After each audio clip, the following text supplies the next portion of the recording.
You are an amazing people. You are an awesome people. Hallelujah. Praise God. Praise God. I want to especially thank you for taking steps of faith. Half an hour ago, I told Sherwin, don't worry, even if it rains, I will continue to preach here. I'm used to that, but you don't have to follow that. But God is good. He makes circumstances favorable.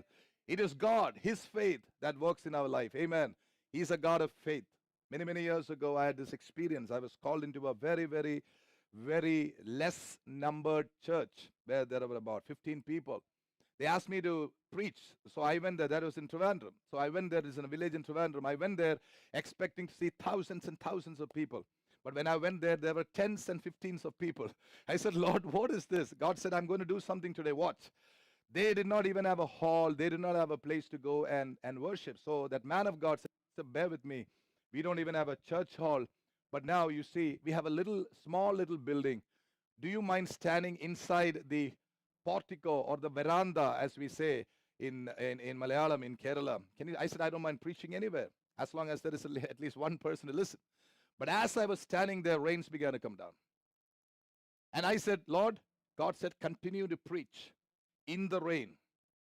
And the pastor told me, Pastor, I'm not responsible if you get wet. I said, you don't have to be responsible. I heard a voice. Somebody said with me, I heard a voice. I heard a voice. And I said, Lord, like a fool, I'm taking a step of faith. I'm walking into that. And I stood there for about half a minute. The rain immediately stopped. When you put one step of faith towards your adversity, somebody is there to open up a door. The Bible says that I have experienced it. Even today we have done it. As we continue to worship and praise God, we believe and we speak. The Bible says we believe and we speak. I want you to look into your circumstances right now and speak God's will over your situation. We are called to be speakers. We are called to be not just hearers, but we are called to be speakers. Doers of the word also means that we speak the word of God. James tells us, do not deceive yourself. Hear the word of God and do the word of God. The word do has been taken from the Greek word poio, which also means speak. So hear the word of God, speak the word of God, and the word of God that comes out of your mouth will do amazing things for you. And somebody received it in Jesus' name. I want you to know the word of God cannot be contained in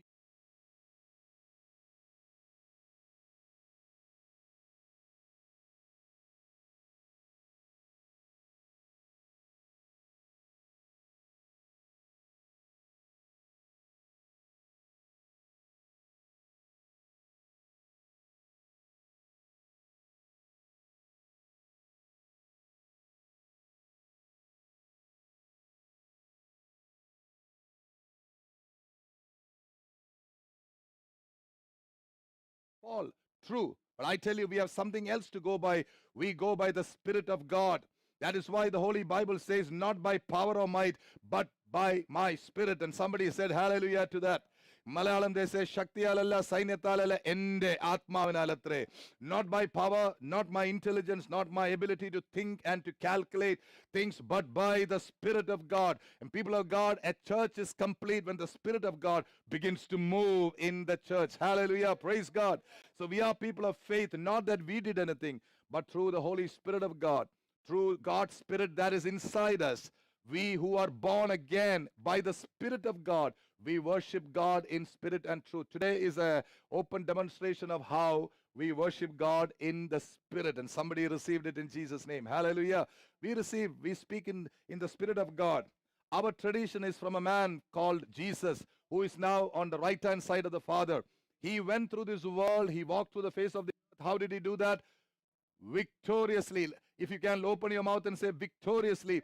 Our Jesus walked on the face of the earth victoriously. Hallelujah. I want you to know, people of God, every temptation that you and I go through, he had to face. I want to tell you again, every temptation that you and I go through, he went through. Young people often ask me during counseling, Pastor, did Jesus have the kind of temptations we have? I said, absolutely. And they looked at me. I said, the Bible says he was tempted at all points as we Christians are. Hallelujah. Is a man of God tempted more than you think? A man of God can be tempted to take a step back. A man of God can be tempted to stay back home. A man of God can look at the circumstances and say, that is okay. The circumstances are not for it. Why should people think that we are super spiritual? But every person has a temptation. Remember Jesus who walked on the water. Jesus who walked on the water is our Savior and our example. Jesus Christ, not Paul, not Peter, not even the great apostles, but Jesus Christ is our example. Hallelujah. Somebody need to open your mouth and say it in your mother tongue. Jesus is Lord of all. Yeshu Sagalathinte Kartava, Yeshu Mashi, Sabka Upar Wala hai. I hope my Hindi is correct. Praise God. Hallelujah. Praise the Lord of all, King of Kings. Hallelujah. He is our example. He is our example. So we have temptations, we overcome. We have temptations in the flesh, we overcome. Praise God. Many people, when they are tempted in the flesh, they feel condemned. They said, why did I have that temptation? I tell you, you had that temptation because you are just opening up to know what the flesh is really like. Hallelujah. Praise God. But Jesus overcame. Having a temptation is not a sin. Being tempted is not a sin. The devil came to tempt Jesus. That did not make him less holy, but Jesus overcame. We have an overcoming Jesus. Hallelujah. Jesus overcame every situation of his life. Jesus overcame from the inside. Jesus overcame in the outside. On the cross of Calvary, he finally said, Father, it is finished. When he said it is finished, it was finished for all of us. Every drop, if I may use that word, every drop of victory that he took on the cross of Calvary for you and for me and for you and for all of us. Today, that complete work is being manifest. Somebody receive it in Jesus' name. Hallelujah. The finished works of Jesus is being manifest here.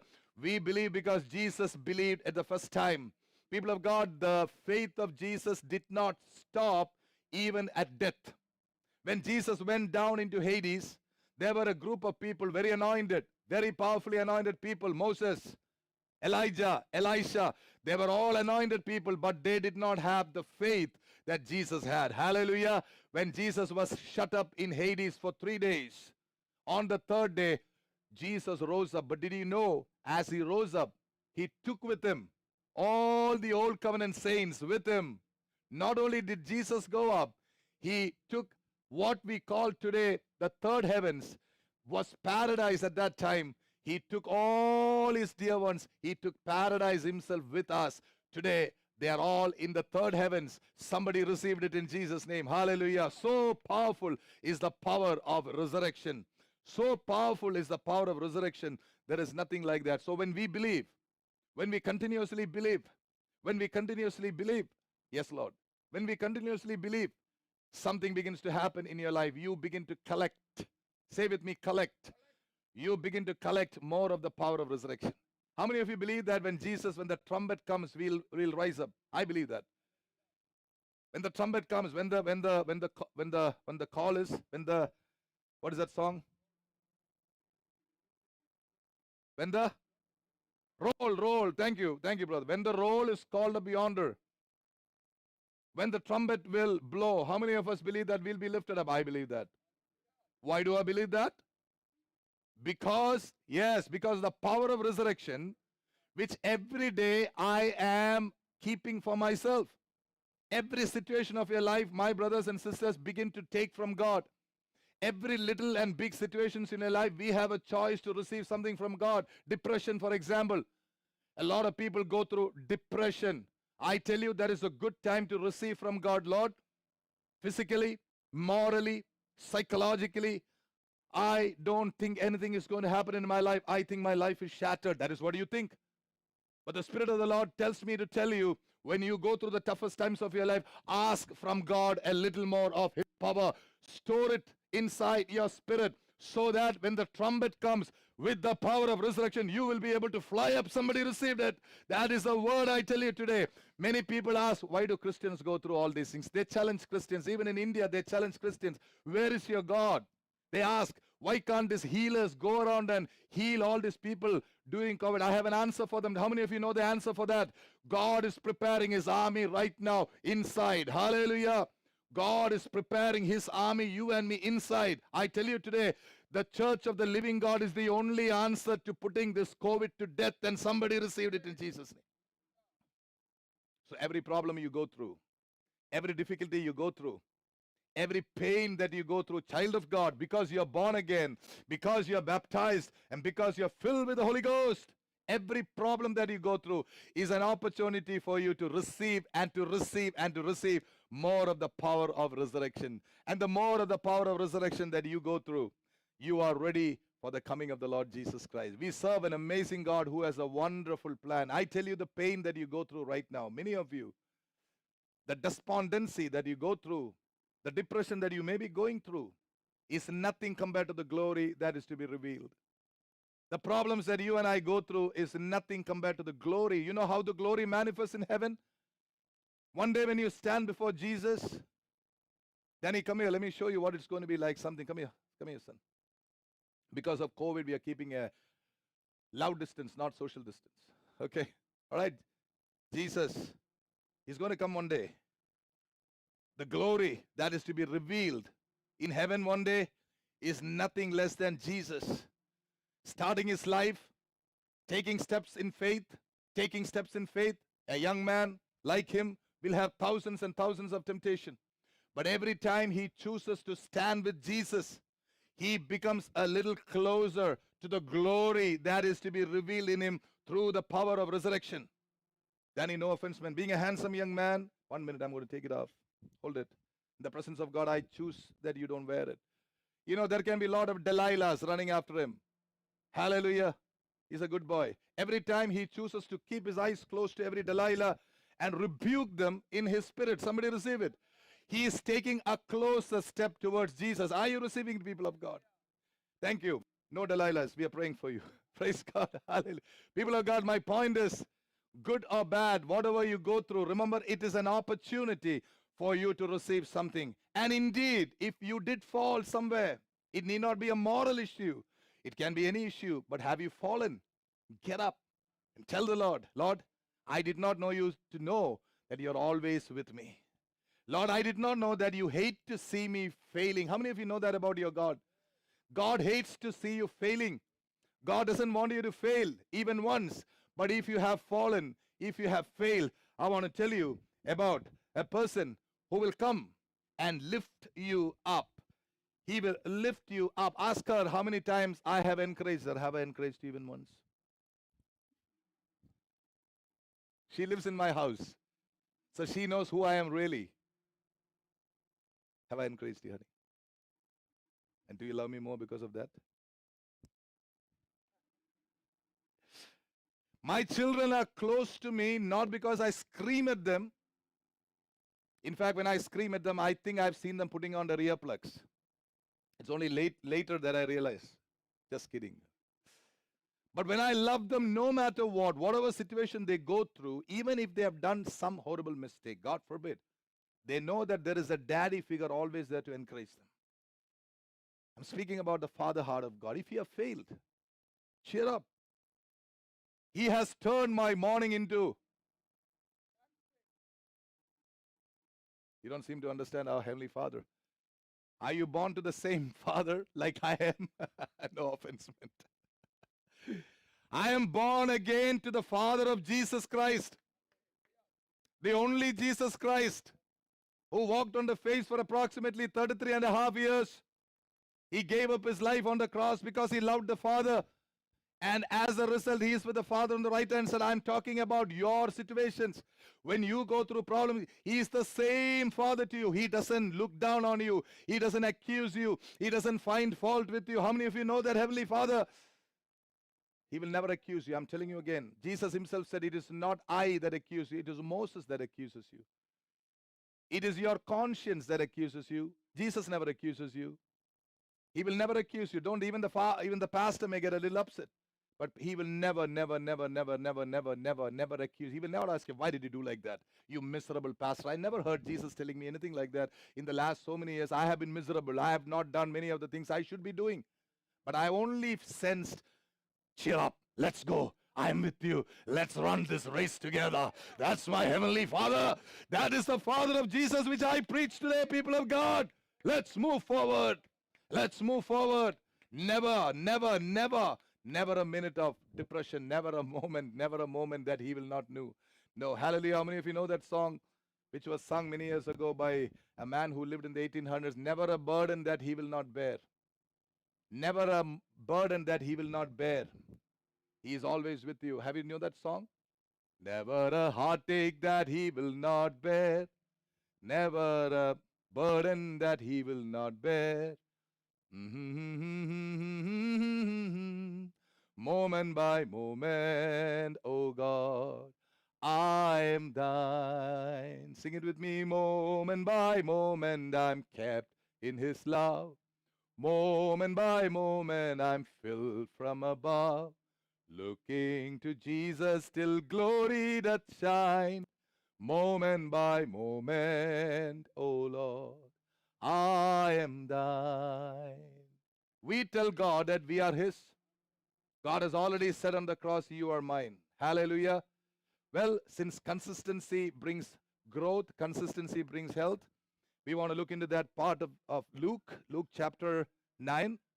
We come to the concluding verses of Luke chapter 9. We have been looking at Jesus. We have been looking at the works of God, the testimonies of God in the book of Luke.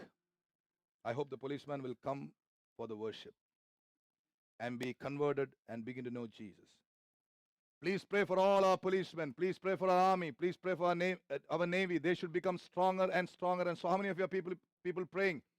These are men entrusted by God to take care of us. Do we hear an amen, people of God? Please pray for our policemen. Hallelujah. And don't do anything to get in their way. Luke 9. Here we go. I want to read from verse 51. It came to pass when the time was come that he should be received up. He, Jesus, steadfastly set his face to go to Jerusalem. He sent messengers before his face, and they went and entered into a village of the Samaritans to make ready for him. But they did not receive him, because his face was as though he would go to Jerusalem.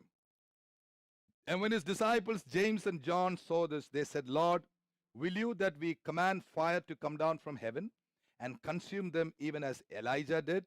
But he turned and rebuked them and said, you know not what manner of spirit you are of.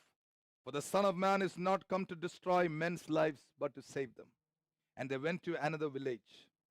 And it came to pass that as they went in that way, a certain man said to him, Lord, I will follow you wherever you go. And Jesus said to him, foxes have holes, birds of the air have nests, but the Son of Man has not where to lay his head.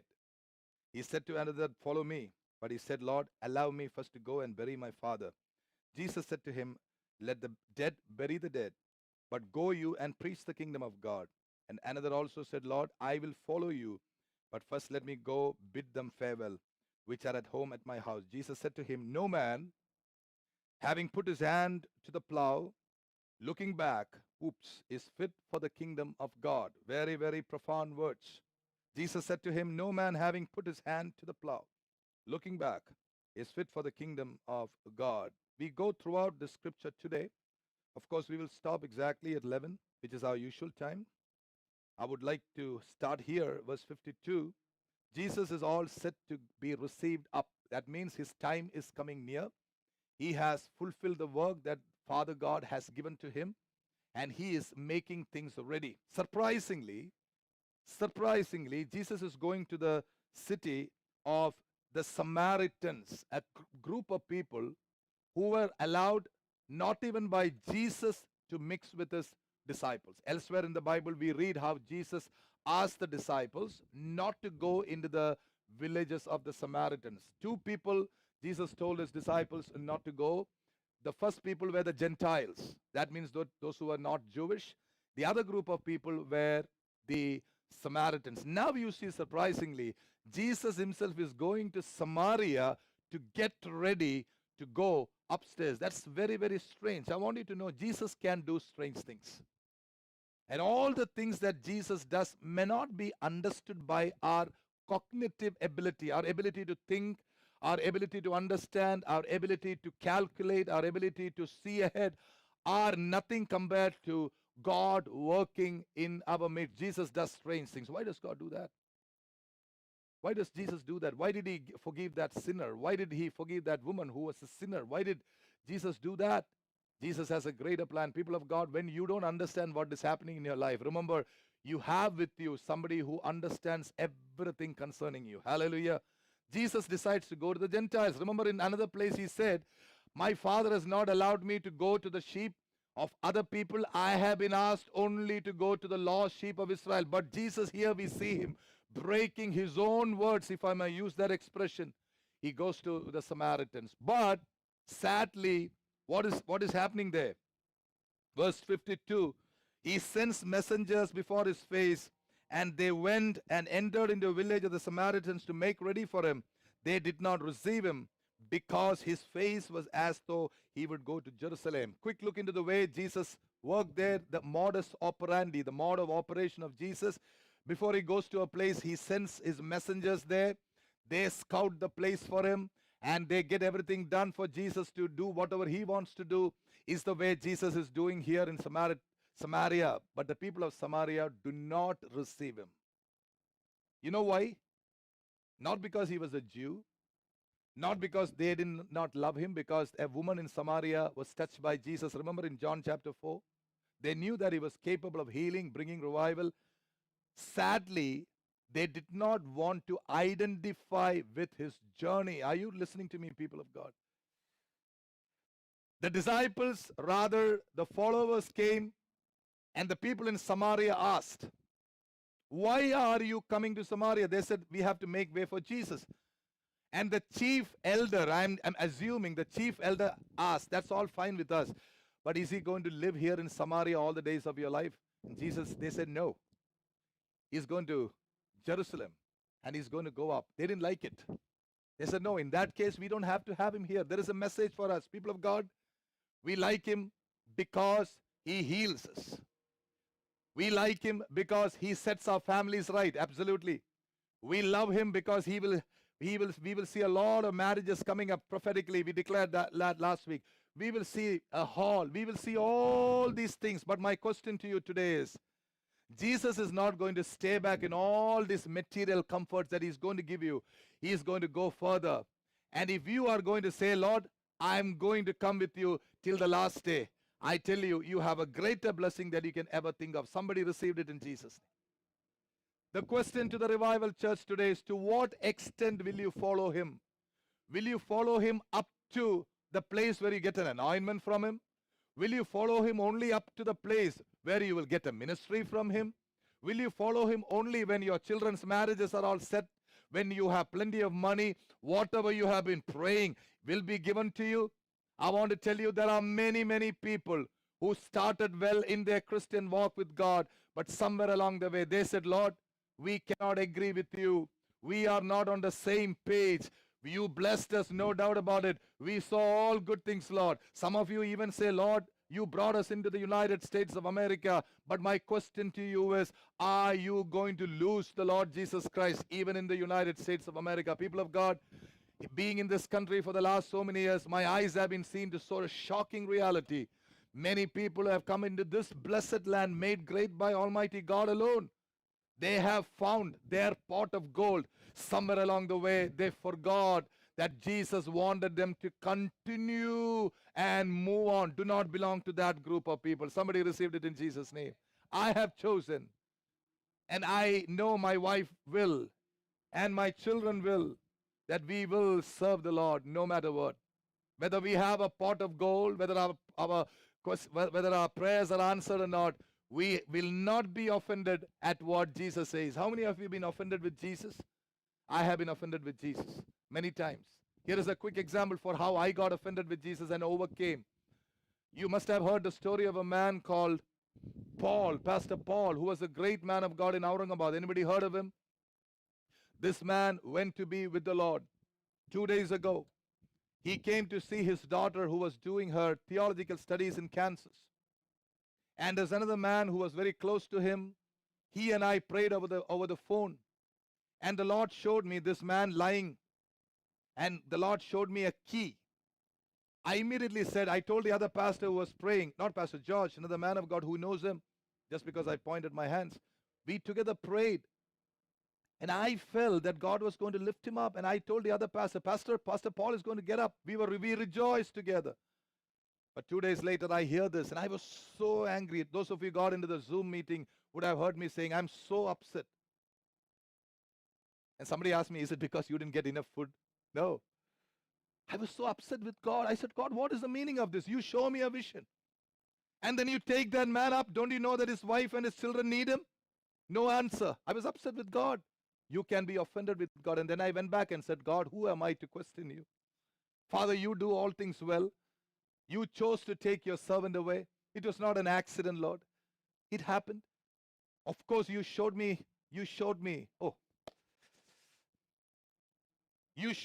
keys, Lord. Pastor, receive it. Pastors in this church, receive it. Can you hear me? Pastor Thomas George, Pastor George, Pastor Anil, all of you leaders of the church, receive it. Keys. Keys to the kingdom. The Lord showed it to me.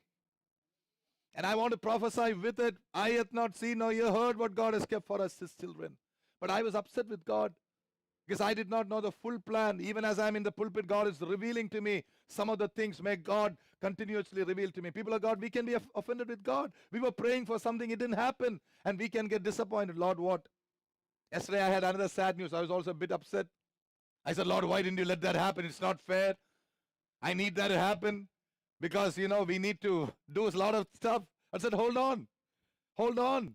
Praise God. It is easy to get offended in the kingdom of God, people of God. But don't be offended because Jesus has the final picture in his hands. And that final picture is beautiful. Praise God. Look at Jesus and say, Lord, you are beautiful. Your plans are beautiful. Hallelujah. It is, okay, don't look at me. I know I'm a very handsome man. Thank you. But don't look at me. Look at Jesus and say, Lord, you are amazing. Your plans are excellent. You are a great and fantastic God. Hallelujah. Now, these people, the Samaritans, failed. They were offended at Jesus, but we will not be offended at Jesus. Verse 54, we move to another point. When his disciples, James and John, great people by the way, saw this, they said, Lord, will you that we command fire to come down from heaven and consume them, even as Elijah did? Number one, look at their authority because of the presence of Jesus. What? They don't give you any place, Lord. Let us bring fire and kill them.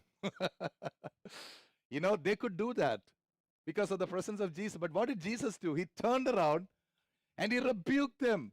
Because he said, you guys, you don't know what spirit you're talking about. I didn't come to kill somebody. I came to give them life.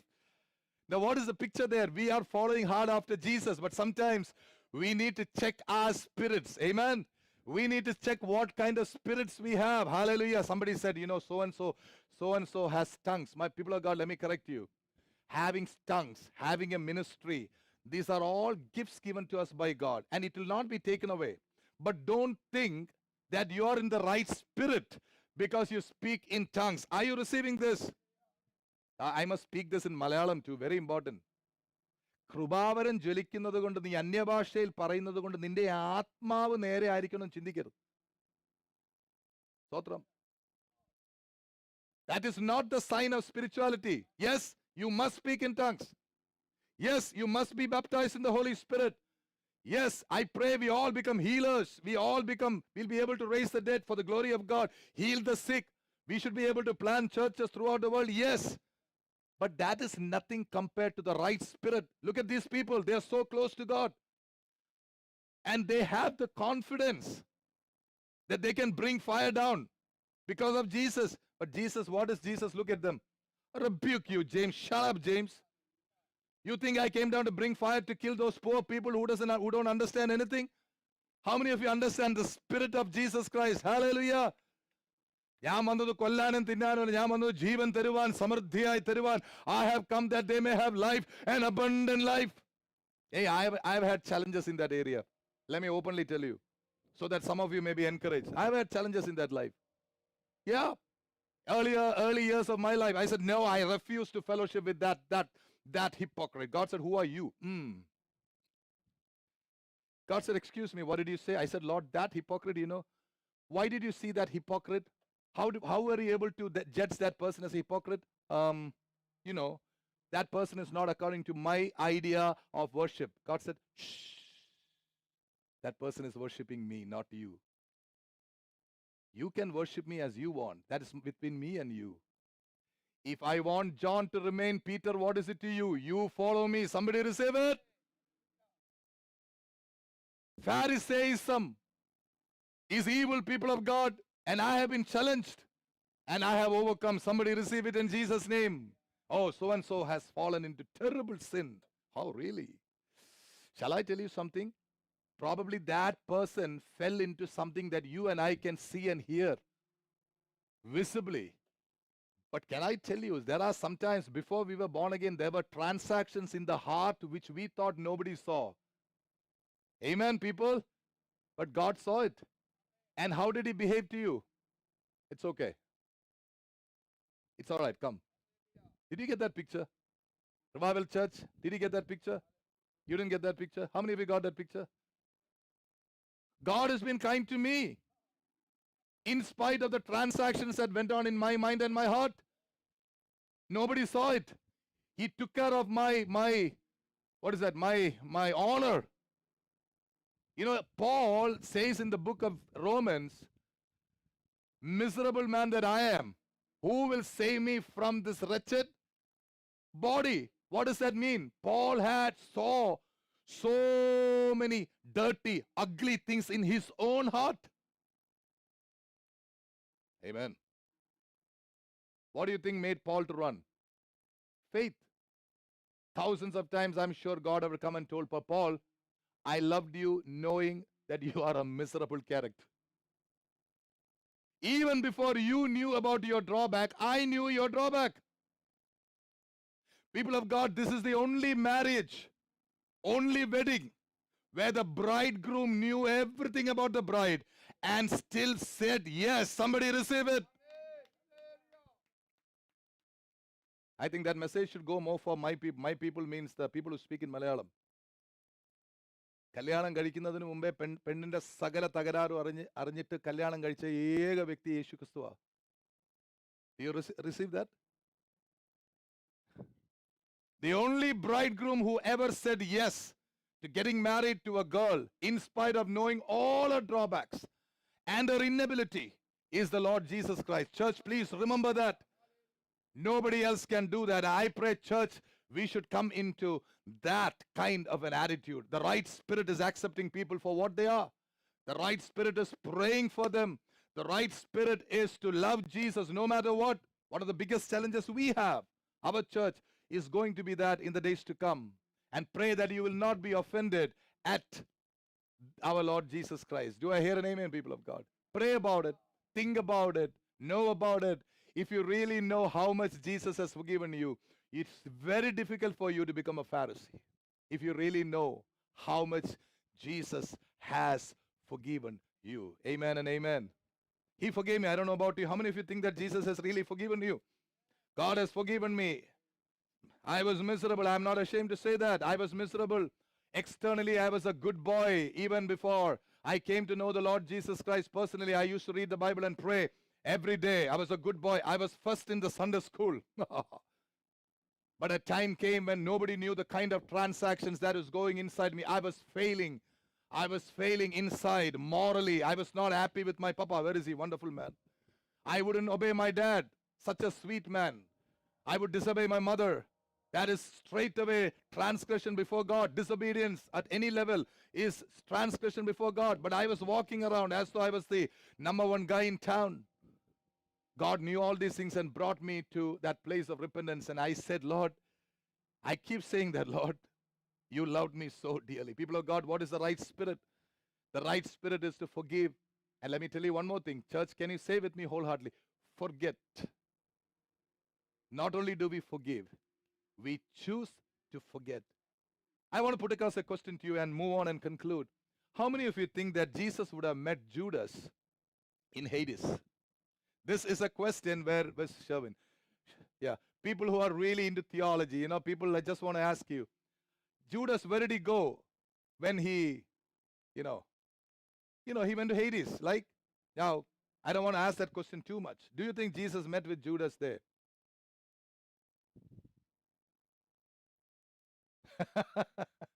The Bible says nothing about it, and Miria keeps telling me, Papa, don't say anything authoritatively unless it is in the scripture. So that's wisdom. But people of God, I want you to know something. It is a heart of the Father that went straight to Hades. I want to stop there so that we may not get ideas. Pastor, you understand what I'm saying? We don't want people to get ideas. I tell you, people of God, this world is more than enough to know the Savior, to have your sins forgiven. Coming back to the point of moving along into the flow, accepting anyone because Jesus has accepted them will be our challenge in the days to come. And do you know why we are not able to accept ourselves? Because we are not willing to accept other people. If you are willing to accept yourself as you are, that is all that is required to accept other people. Married life, the biggest area of victory is when I begin to accept myself, my wife will be able to accept me as I am. Hallelujah. I don't have to impress her. I don't have to show to be a superstar in front of her. I accept me for what I am. This is what I am. When I went to, in Kerala tradition, we have to go and see a girl, We call it Pennuganal. And I think we had the historic Pennuganal. When I went to her house, my God, I was thinking of it yesterday. The whole family, they came one after the. I was looking for the girl. First comes the girl's father, then comes the uncles and the aunts. I said, hold on, guys, I want to see the girl. And then comes the aunts and all these people say, hi. I said, hi, where is the girl? And then she comes. Hallelujah. And her dad is wise. He said, our children may have something to say. He made a mistake. You know what happened? For the next 45 minutes, I preached to her. She didn't understand anything. She got so scared. And from that fear, she said, yes, I agree. I'm not joking, people of God. Praise God. What happened there? I accepted myself. I already had the word of God. The only thing I knew, because I was also so tense. I was so nervous. You don't get to sit in front of a girl every day and say, hey, what is your name? I think they are planning to get married. You were so, nervous. And this is what happened. I said, I was born again in such and such a day, and I was baptized. Are you baptized? And the way I asked her if she was baptized, she looked at me as though baptism was such a horrible thing. I am baptized. Are you baptized? I will only live for Jesus. She said, it's okay. I know Jesus too. Praise God. People of God, the last so many years, God has kept us. And one of the areas where I have succeeded is to accept me for what I am. Because I know Jesus loves me for what I am. As I am, He loves me. And I am able to accept myself as I am. In the same way, I should be able to accept other people. It becomes so easy to accept other people when you accept yourself. Let me say that again. When you accept yourself for what you are, the car doesn't seem to like it. When you accept yourself for what you are, then it'll be easy for you to accept other people. And shall I tell you a secret? When you accept other people for what they are, no resistance can come from anybody. To God be the glory. In the last so many years, I have never faced, even once, to the best of my knowledge, a single comment of racism against me. It makes no difference to me if I'm brown. It makes no difference to me if I'm black. If somebody considers me as very white, makes no difference to me. Are you receiving it, people of God? If somebody asks me, what's your color? My color is blood and red. Praise God. Hallelujah. Let us be of the spirit of our Lord Jesus Christ in character. And now, verse 57 onwards, we are coming to the final concluding parts of this scripture. It came to pass as they went in that way, a certain man said to him, Lord, I will follow you wherever you go. Three pictures of people wanting to follow Jesus, coherent with what we heard first. Jesus told him, foxes have holes, birds of the air have nests, but the Son of Man has nowhere to lay his head. Why do you think he followed Jesus? Because he was looking for a place for himself. People of God, there are people who follow Jesus because they want something of themselves. Jesus turned around and said, guys, you are following me. You don't realize what kind of a spirit you are. You need something from me, but I want you to know, following me, you should be able to follow me till the last day of your life. The second group of people, verse 59, follow me, but he said, Lord, first, allow me first to go and bury my father. You would think that he's a good guy. Legitimate things. He's a good guy. He wants to bury his father because he's the eldest son of the house, probably. Jesus said to him, let the dead bury the dead. But you go and preach the kingdom of God. What did Jesus mean? Did Jesus want the stinking corpse lying there? No, he said, let your priority be the kingdom of God. People of God, following Jesus, we have so many things to do in this world. We have our own, thank you, Pastor, our own duties to do and fulfill. Bless you. But remember, the kingdom of God is a majority thing. I pray, my wife and I pray that we'll be able to fulfill all the obligations we have as quickly as we can, so we both can be released to preach the word of God, always available to Jesus, because that is what we are called for. Praise the Lord. You don't want to come? I will take you with me too. Praise God. Hallelujah. People of God, what am I trying to our focus is not on the things of this world. That is what Jesus was trying to tell him. You can follow me, but do not focus on your obligations in the world. Let the dead bury the dead. You follow me, man. Preach the word of God. Somebody receive it. I bear this testimony. Many years ago, when the Lord called us into full-time ministry, the Lord wanted us to go to Trivandrum from Ernakulam, 2 cities in Kerala, in the midst of the academic year. It was in October. And Reena asked me, why can't we wait till March? Do you think the Lord will remove something if we go in March? I said, the Lord wants me to go now, and now is October. And praise God, she's such a wonderful woman, great woman of God. She immediately said, let's go. And then she asked me, where are we going? I said, we are going where God wants us to go. I was very super spiritual in those days. I said, the Lord has shown us a place. There was a lot of drama in my words. I said, the Lord has shown me where we will go. And she said, definitely. I still remember we went in that car. We had an old 800 Maruti, beautiful car. We used to go. We had the whole thing, whatever we had in this world, it was taken in a lorry, in a car. It was following. I still remember in the middle of the night, we stopped in a place called somewhere near Ullur. Ullur is a place. We stopped there for a cup of tea. The drivers wanted to have a cup of tea. At that time, I saw her looking at me. She didn't say anything. I could still see her face. I still remember face. She was telling me, do you know that I trust you? Do you know that I don't have the kind of revelations that you have? You know that I'm not strong in you. I said, we are going forward in October. And then she said, look at Miria. She's not going to get an admission in the midst of a school year. I said, God called me. I am going forward. If my child loses an year, it will not be a loss. It will be a victory in the kingdom of God. But I know someday there will be a group of people who will say, that fellow took a step of faith, and thousands of people were blessed by that. I want to challenge every one of you today. Thank you, Pastor George. Every one of you sitting here, do a step of faith, one step of faith. Not only you and your family will be blessed, thousands of people who coming after you will be blessed. And I want to encourage you, because you took a step of faith today, even in these adverse situations, even when you decided to come with your chairs, you decided to come forward, I tell you, the step of faith that you have taken will continuously be a great blessing for you and your family. How many of you are ready to receive it? Can you say something to the Lord? As for me and my family, we will serve the Lord. You and your daddy and your mommy, you and your parents will know the Lord. If they're not, they will serve the Lord. How many of you can say that for your unconverted brothers and sisters? Lord, today we have taken a step of faith. Please grant that this will be a prophetic act, not only for me and my family, for generations to come. Somebody receive it in Jesus' name. Hallelujah. That is the God that we serve. We serve a mighty, awesome, powerful God. Hallelujah. Praise God. Praise God. Praise God. And Jesus says, the third disciple, I will follow you, but first let me go bid them farewell, which are at my home. 3 kinds of obstacles. To all of them, Jesus says, guys, preach the kingdom. Go forward. Take a step of faith. Young people, I want to have a message for you from a pastor's heart. Many of you young people in this congregation, your parents have been faithful to this church, to this ministry. And because of their love and faithfulness to this, I want to tell you, God has opened a door for your marriages. God has opened a door for your weddings to come. I want you to know there is a season and a time when you should be married. And I tell you, this is the time for that. Parents, can you lift your hands as an act of faith? There are things that must happen at the right time.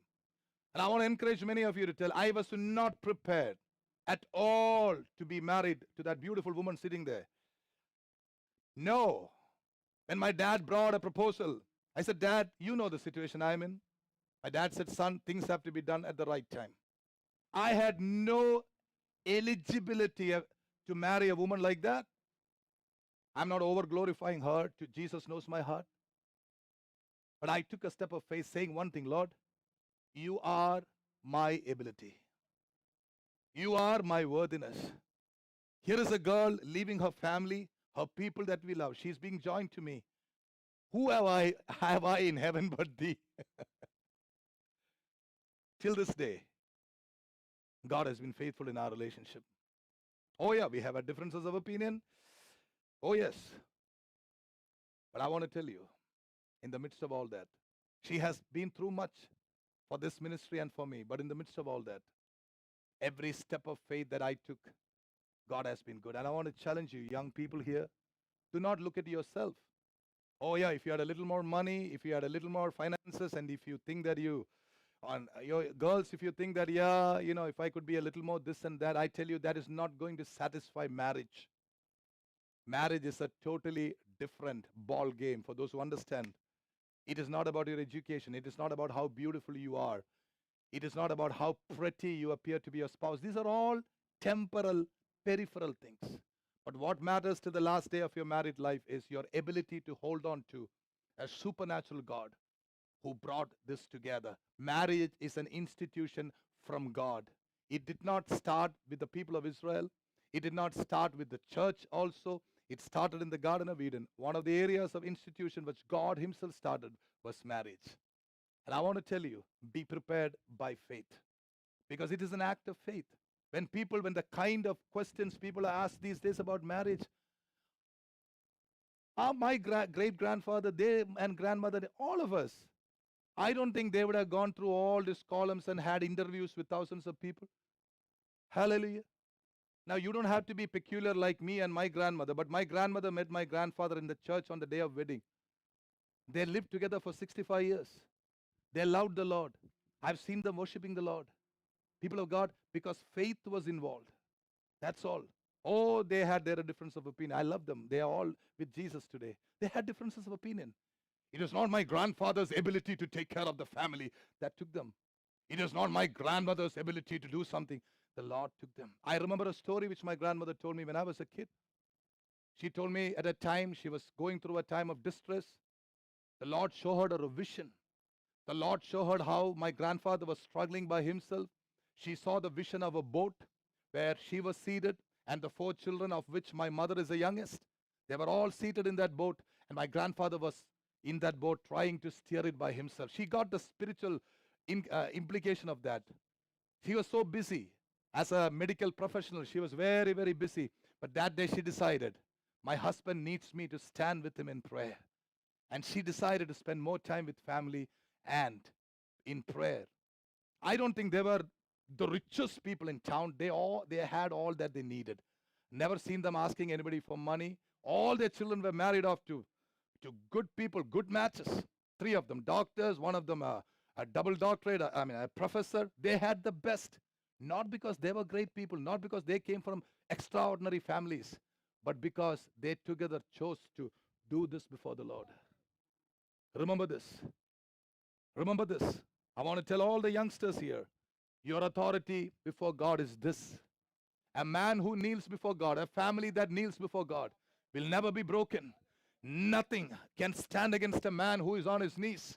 And I want to encourage every one of you, young children, do not follow the fashion of the world. What is the fashion of the world? It is to doubt and doubt and doubt. I tell you, more doubt will lead to eternal perdition. Let it never be spoken about us, but believe and believe and believe and believe. Everybody who has trusted in the Lord, the Bible says, I will lift up mine eyes unto the hills. My help comes not from the hills. My help comes from the Lord, which made heavens and earth. Hallelujah. Praise God. Hallelujah. Our God is a good God, people of God.